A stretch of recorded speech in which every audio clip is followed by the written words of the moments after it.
Hey guys, thank you so much for coming to my crochet workshop today. This video is for those of you who are just starting out to crochet or maybe somebody who needs a little bit of a refresher. First, I'm going to walk you through all the basics and then we're going to do the beginner pattern on the table in front of you together. Let's get started. To start off any great crochet project, you have to start, of course, with yarn. So we're going to talk about the difference between some yarns. We're going to figure out how you're going to pick which yarn is best for you.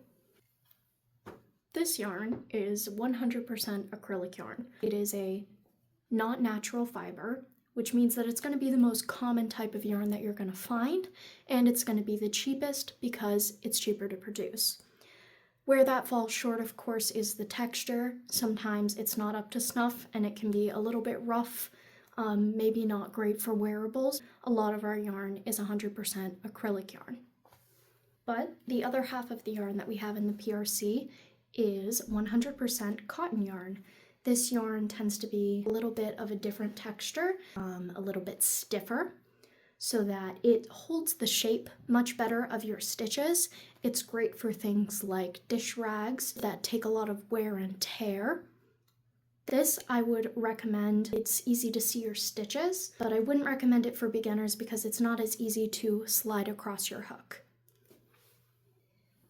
This is a skein of my personal yarn. It is not in the PRC, but it is a natural fiber yarn, so it's made from a wool variant.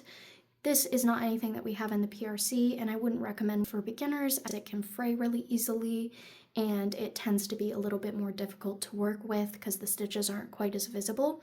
But it is something to know about if you're going to continue in crochet because they're great for wearables. They're nice and warm and soft, but we don't have any of this in the PRC. It can become quite expensive as well. So that's textures, but obviously that's not the only thing that differentiates yarn. What's the difference between these two skeins of yarn? Well, obviously, it's going to be the texture, but more importantly, if you look at the difference between these strands, you can tell that this one is obviously much smaller than this one. So this is what we call weight. Weight of a yarn can sometimes determine the size of your project. If I crocheted the same pattern with these two yarns, I'd get wildly different sizes because this yarn is so much thinner than this. This is probably about a weight 5 or a weight 6, and this is probably a weight 2, just for reference. Weight probably won't matter, as most of our yarn is weight 4 or weight 3. If you don't know or are curious, you can just ask me. And of course, you can't crochet without hooks. This is a variety pack of hooks ranging from 2 millimeters to 10 millimeters. How they determine that size is the diameter of the hook itself. Now my favorite sizes of hooks is 5 millimeter hook and a 5.5 millimeter hook. I also tend to work with the 4.5 millimeter hook. Why this matters is because every weight of yarn tends to have recommended hook sizes to work with it. I am most likely going to use a different size hook to work with this thinner yarn than I am to work with this yarn. This will take a bigger hook as it's a thicker strand of yarn, and the thinner one will take a smaller. If you're going to buy crochet hooks of your own, I would recommend these ones with the rubber grips as I tend to have an easier time holding them. But you will be marketed these shitty little things. The reason why I am not particularly fond of these is that the actual area using it is much smaller, and also there's not really a good grip. It's all kind of the same size. It can get a little bit uncomfortable, but if you want the cheaper alternative, these work really well. I mean, not really well, but they're fine.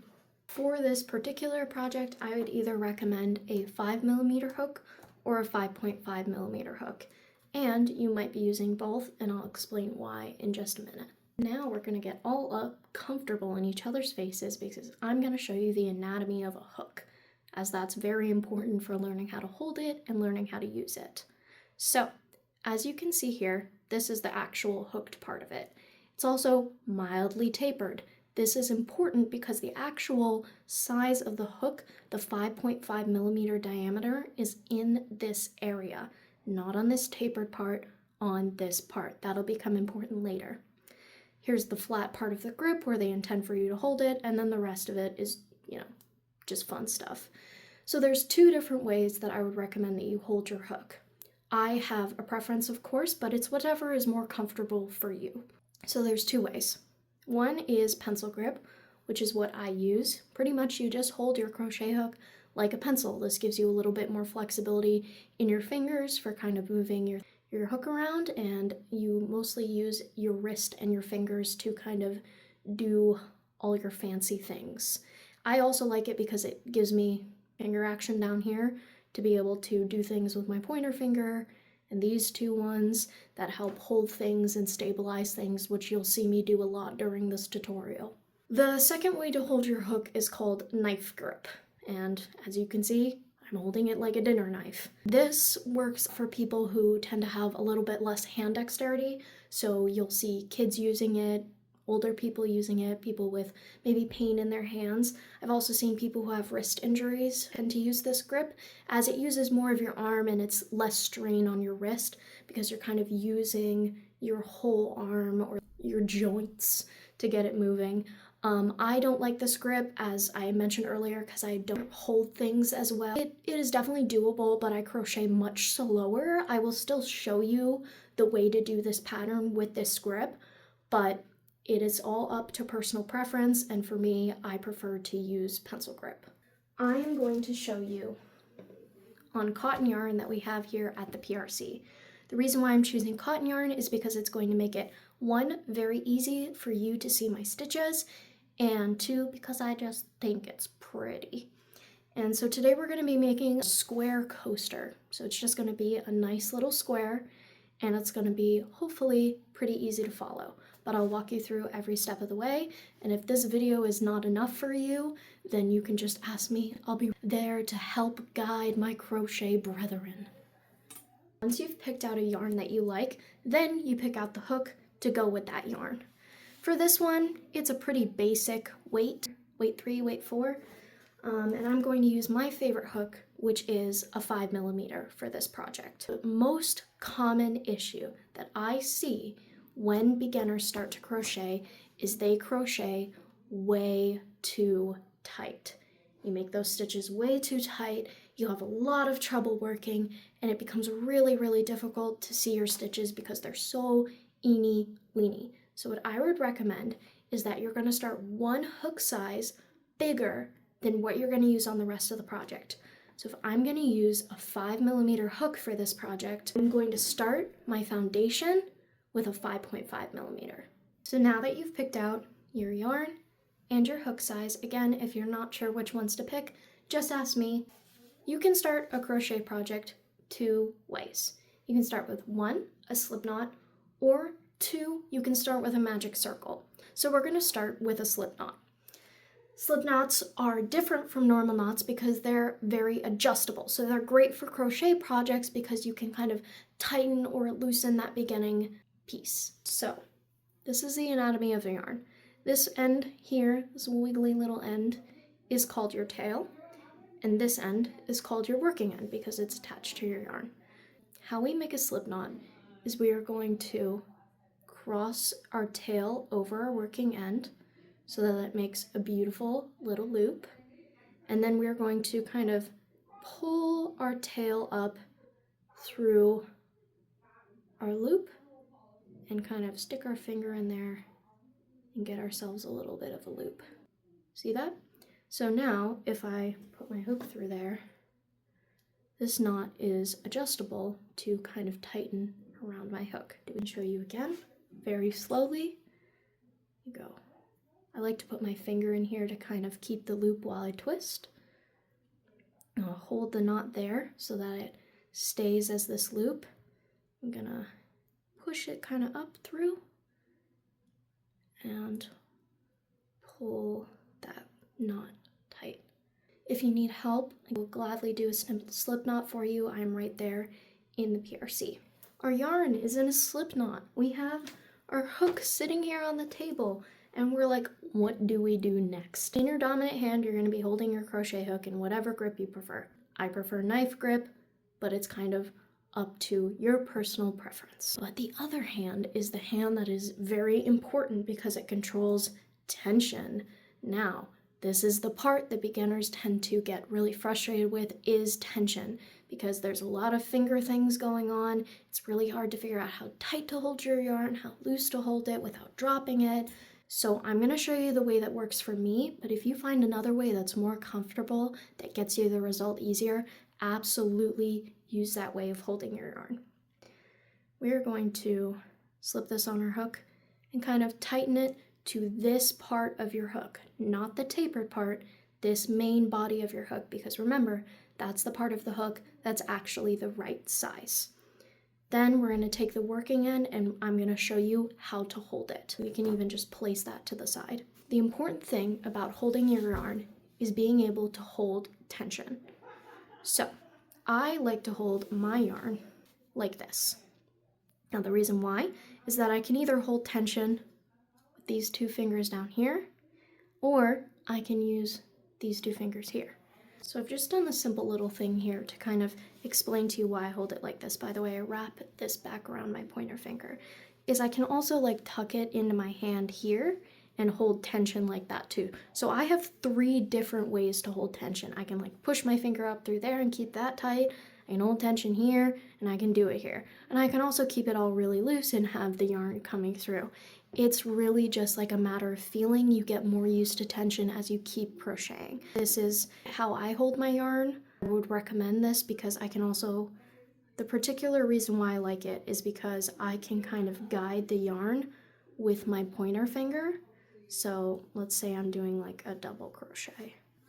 I can kind of almost, see how I'm like almost wrapping the yarn with my pointer finger? It makes it very easy to kind of hold with these bottom fingers here and hook like that. Almost pull the project towards me to get that looping action right. Anyway, that's very complicated, but that's why I like to hold my yarn like that. I will show you how I hold it one more time. I just like to hold it like this, and I tend to either bend 2 of these fingers or 3 to kind of guide the yarn like this. But if you have something that's more comfortable, use that.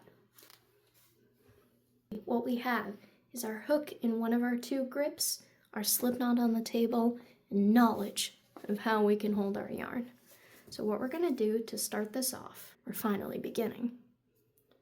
We're going to pull these 2 to tighten the loop around the hook away from each other, not pulling on the knot itself because the knot's not going to do anything. You can't like pull them together. You have to pull them separately. Mostly you're pulling on the tail. I'm just keeping this steady. Now do not tighten it so tight that it can't move across your hook like what I did. So I'm just gonna pull on the knot a little bit to loosen it. Now it can slide a little bit more easily. I'm gonna keep it a little bit tighter because cotton yarn is very finicky, does not slide around as much. Again, we have our tail down here. She's just flying around. And then our working end, which is attached. Reason why I particularly like using pencil grip because I can use my special little fingers down here to hold the yarn in place, especially for this first chain. That is super useful. I want your knot to be facing down. If it's up here, you're gonna have a hard time pulling through. If it like is flying all over the place, that's why I like to hold it with this finger. If you are using knife grip, kind of hold it with your pointer finger. All right. So we are now going to do a chain, which is how we continue from a slip knot. So I'm going to place my middle finger on that loop to keep it on my hook. And then what we're going to do is a yarn over. So a yarn over is when you take working yarn and you go from the back of your hook to the front of your hook. Now make sure that your hook is facing either kind of more towards you or down, because if it's like up like this, you're gonna have a really hard time hooking the yarn, okay? So again, we're gonna yarn over, which is back to front. And now here's where the finger action starts to get weird. Because this first loop is so annoying, what I like to do is with these 2 little pinchy boys down here is grab the knot make sure you're grabbing the knot and not either of the ends, not, because otherwise you are going to tighten your slip knot even further, and that's going to make it even more difficult for you to get this first chain through. And then I'm going to just slide my hook, sometimes I have to push it a little bit, and pull the yarn over that we just did through. Now make sure that once I pulled over, you see how I slid it back onto my hook to get it to this size? This is the part where tension is really hard. You are not holding your yarn super tight because otherwise you're not going to be able to slide it through. That's the chain. I'm going to show you one more time. You know you've done it right when you can pull on it and it goes right through with no knots or anything like that. So I'm going to put this through. I'm going to hold this down while I do my yarn over. So I'm going to go back to front, keeping that knot down. And then with 2 little pinchers, I'm going to grab this knot here, and keeping my hook down, I'm going to pull through and kind of send it back. So that is how you do a chain. Feel free to rewind that part of the video as many times as you need. For this next part, I'm going to skip ahead just a little bit so that I can explain an important part of this process. I'm going to show you a few chains here. So now we need to talk about how we count chains, because that'll be important for the base foundation chain of this project. If you're starting a project, you'll need to know how many base chains that you have so you know how many stitches you're doing. You can see here that each chain is kind of like a little baby V. So counting chains relies on knowing the anatomy of a chain. So a chain has 3 parts to it. You have your top loop, your bottom loop, and then over on the back side, we've got a back loop here. Now, some people like to count the V's.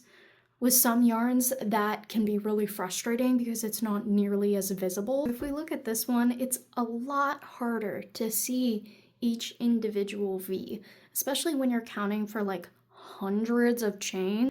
This is going to be way too hard to count each individual V. So I count them a different way. I like to count the bumps of the top loop because those are a lot more defined. Even on weird yarns, I can see these bumps a lot easier, and they each count as 1 chain. For this row right here, we are looking at 1, 2, 3, 4, 5, 6. Do not count the loop that is currently on our hook. That does not count as a chain until I yarn over and pull through. So now I have 1, 2, 3, 4, 5, 6, 7. For this base project, we are going to need 14 chains. That sounds like a lot, but I know you can do it. You have your slip knot, and you've done at least 1 chain all the way through. And so now you can see that you have 1 chain right here. So now we're going to hold it.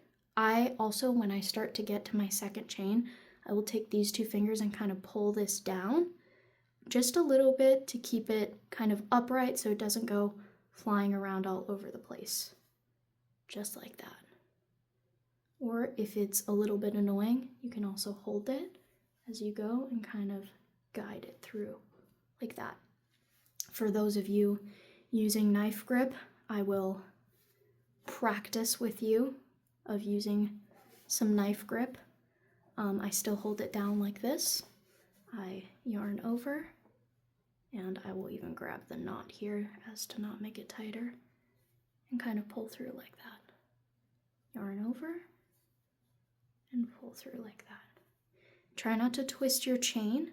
That's what I see happen sometimes too. If your chain gets too twisted up, you start turning, it gets a little harder to pull through, and it kind of goes wild. And you can see now that like the chain is like twisted a little bit. It can get way worse where like it starts to 180 entirely, makes it really hard to work into and really hard to count. So for those of you using knife grip, over and pull through, over and pull through. This also, knife grip does tend to help with the tension being too tight. So if you're finding that your tension is a little bit off, I would switch to knife grip. Always reset on that thicker part of your hook. I will meet you back when you have 14 chains. Fantastic job. You have 14 beautiful chains right in front of you. We're gonna do a very fun thing. We're gonna chain one more, just one more. And then I want you to pull this one kind of bigger and take your hook out entirely. So now, because I told you I was gonna do this project with my 5mm hook, I'm gonna put that back through the same way so that my loop isn't twisted or anything like that. Same way, and then I can just re-tighten that around my hook. So now, we're gonna single crochet. Single crochet is the most simple stitch that you can do, but we don't work crochet vertically. We do it horizontally. This is where the important part of counting your stitches comes in again. So we are going to work a single crochet into the second chain from your hook. So this is the chain closest to your hook, and so that must mean that this one here is the second chain. When we work into our chains, we work into the top loop. Some patterns you'll find they'll have you work in the bottom or the back loop, but most of the time you'll be working into your top loop. Is that we go into 1, 2, that second chain there from our hook. We are going to push our hook through. This is why we used a bigger hook for our base chain, because it makes the chains themselves less tight and easier to work through. So now that we have 2 of these loops on our hook, we are going to grab our yarn, so kind of do a mini yarn over and pull through just the top loop so that you still have 2 loops on your hook. Now we are going to hold both of these upright, yarn over one more time, and then pull through both loops on our hook. So again, we're going to look at our next stitch, and we are going to push our hook through so that we have both of those loops on our hook. We're going to, our yarn should kind of already be behind, but we're still going to do back to front, and then we're going to pull through just the first loop on our hook and reset back onto our large part of our hook, and then we're going to hold these 2 together and yarn over, pull through 2. Those are our single crochets. If you're using knife grip, I'll show you that now. So this one I find a lot more difficult to just work regularly because I can't really grab the work with my fingers here, but it's the same basic principle. You push through there, over, yarn over, you pull up, 2 loops on your hook, yarn over, pull through both loops. It can be done with knife grip. I like to use pencil grip because I can kind of pull here and keep that tight. So now we are going to single crochet down the whole thing. So how you count your single crochets is by looking at the top. Hey, look, it's the same beautiful V's from earlier. Now these ones are a lot more visible, even on strange yarn, so I like to kind of pinch my fingers through each one and go 1, 2, 3. So now we have 3 single crochet. So by the end, you should have 14. Rewind the video if you need a little bit more help walking through each single crochet. But now we're going to look at our next one, which is this top loop here.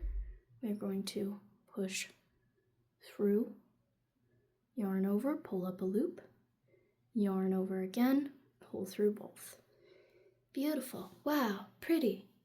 I'll meet you back when you have 14 single crochet. You have just completed row 1. Congratulations. So now we're going to make sure that we have the right amount of single crochet. So again, we don't count that loop on our hook. We do 1, 2, 3, 4, 5, 6, 7, 8, 9, 10, 11, 12, 13, 14. 14 beautiful single crochets. To go to our next row, we can't right well continue crocheting into the air. So we're going to turn our work. We are going to chain 1, and I turn my work like this. I always turn it the same way. You don't want to change up the way that you turn your work because it gets your yarn all twisted. It makes the chains harder to see. So I always turn it like kind of right to left. I always turn it that way, but you're gonna turn your work without taking your hook out or anything like that. You're just gonna turn it. Your work is facing the other way. You're looking at its backside. Goodness. Now we're just gonna do the same thing. We're gonna repeat row 1 again, working 1 single crochet into each stitch along. So we are going to insert our hook. This is a little bit different into working from a chain because you are going under both. You're not working like in just half, you are working under both. So you're putting your hook under those V's. There should be like a little gap kind of between all of the single crochet that you can kind of see from the side. But if you're having a little bit of trouble being able to find that gap where you're supposed to be, just look at the top and kind of slide your hook underneath that little V. So that's how you know that you've worked into your single crochet properly. Now you're gonna do 1 more single crochet. You're gonna kind of yarn over, pull through, so that you have 2 loops on your hook again, and then you're gonna yarn over once more and pull through both of those hooks. So now you've worked your first single crochet into row 1 for row 2. So now we're gonna do the same thing again. We're gonna push it into that, under that V. You're gonna yarn over, pull through, pull up a loop, and then you're going to yarn over again and pull through 2. So now we're going to do this all along these single crochet. Do not forget to work into this last stitch here. If you are unsure of whether you have enough, remember we just count them the same way. 1, 2 here. We've done 2 single crochet. We just do them the same way all the way across. Make sure that you have 14. You don't want to have less than that because it'll change the shape of your project. Keep your tension a little bit looser than you think it should be, and we'll work 14 total single crochet, and I'll meet you at the end of row 2. Well done on row 2. You are doing so great. If your project isn't exactly super square, that's okay. Your first project is not going to come out looking beautiful. It's why we're making a coaster to go under things. It doesn't have to be perfect. You're just practicing, you're learning, you're doing great. For the rest of the project, we are just gonna keep repeating what we've been doing this whole time. We're just repeating. You start by chaining 1, then you turn your work, so that you're facing the other side of your work, and then you just work 1 single crochet into each one of your openings. So from row 2, we are just going to insert under that little V, pull up a loop, and then we are going to kind of move that so it's back further, yarn over, and then pull through 2. So that's it, the first single crochet on row 3. You are going to do this whole thing, I believe 12 rows? 12 rows, I believe is what I wrote on the pattern. Counting rows can be a little bit harder than counting single crochets because they don't have a beautiful little like V to count. And most of the time they don't change colors like this yarn does here. You kind of see you've got these little V's here. I tend to count like the rows of V's, so I'll kind of almost do it vertically and go like 1, 2. So I have 2 here. It's very visible on this kind of yarn. It depends. Sometimes I have trouble counting my own rows. That's why things like a row counter can be a very nice tool to have. I like having a little one like this.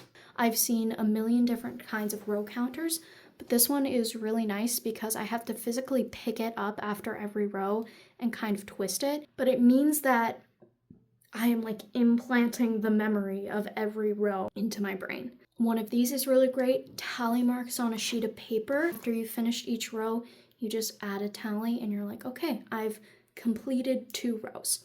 Make sure it's the same every time. Do you change your marker at the end of a row or when you've started a new row? So the reason why that kind of matters is I could have just turned my stitch counter to say 2, as in I have completed 2 rows, or I could have turned it to 3 to say I am starting on row 3. So that's a personal preference, but make sure it's consistent through your whole project. I'm going to finish this project and show you what it should look like at the end. If you need to rewind any part of this video to know how to chain, single crochet, or do a slip knot, and you can ask me any of those questions or just rewind the video. So let me show you what your project should resemble at the end. We know it won't be perfect, but this is what it should kind of look like at the end. Smooth transition. Hello, welcome back. We have now finished our lovely little coaster. It should be squarish, rectangle-ish. You fit a can on it? Yes, you can. So that makes it a coaster. How we're gonna finish off our work, because obviously she's still attached. We can't coaster her until she's not attached.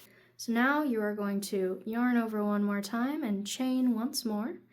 And then we are going to grab a pair of scissors. I have my fancy little yarn scissors here. And we are going to get not too much of our working end, but just enough to be able to kind of knot it off and chop that. They are completely independent. The bird has left the nest. We are just going to pull that loop until it goes all the way through and then tighten it down to a knot.